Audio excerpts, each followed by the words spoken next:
And Benedict, what's the latest where you are?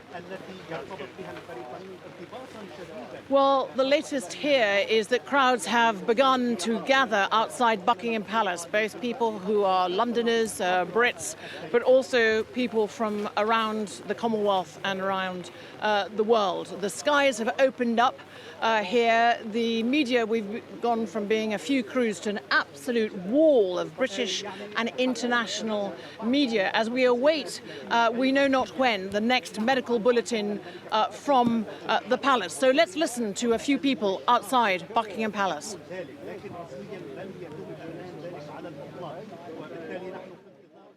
She's been the Queen as long as I've been alive. She's been the Queen as long as my parents have been alive.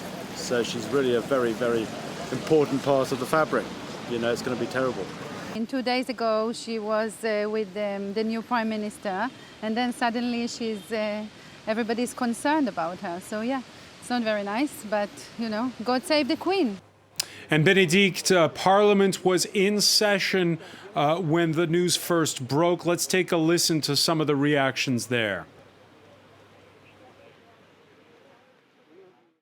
I know I speak on behalf of the entire House when I say that we send our best wishes to Her Majesty the Queen, and that she and the royal family are in our thoughts and prayers at this moment. Speaker, and I'm sure on behalf of all colleagues that we're saddened to hear the announcement that's been made, and the thoughts and prayers of all of us will be with Her Majesty the Queen and indeed with the royal family.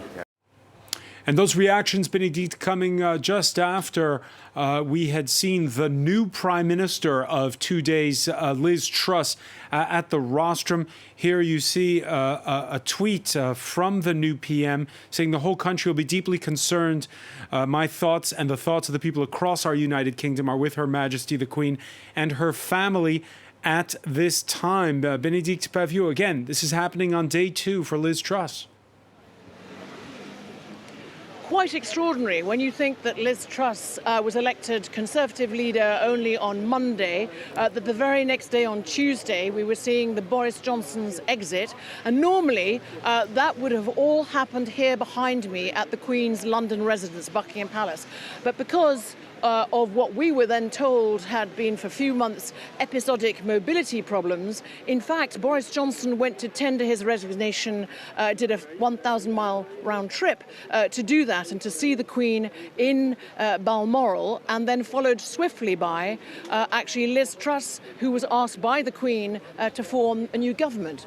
But I have to say that when I saw the one photo that was published where you saw a smiling Queen with a cane actually handshaking with Liz Truss, I was concerned because I could tell, as we all could, that she had lost more weight.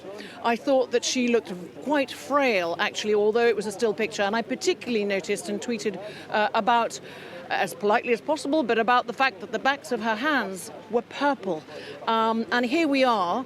We've had Liz Truss in the job 2-3 days, and, well, 2 full days, now and a half, and you've got this new Prime Minister announcing what the whole country was waiting for, which was some sort of economic package, much needed because of the cost of living crisis, because of the soaring prices of gas and electricity, bills that are doubling or tripling for households across the United Kingdom and also for businesses. So a very important announcement by Liz Truss, the reaction from the opposition and from lawmakers in the House of Commons, the Parliament only sitting back from recess since Monday, and here this interruption by the health of the head of state, the 96-year-old monarch, who has actually been causing some concern. The fact that Prince Charles has been going to visit her every single day, which is completely unheard of for the last 10 days, I think told us something already.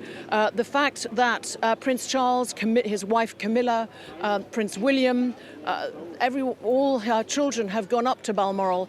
I think we need to brace ourselves that we might be hearing some momentous news in the coming hour or two. Benedict Pavio, stay with us.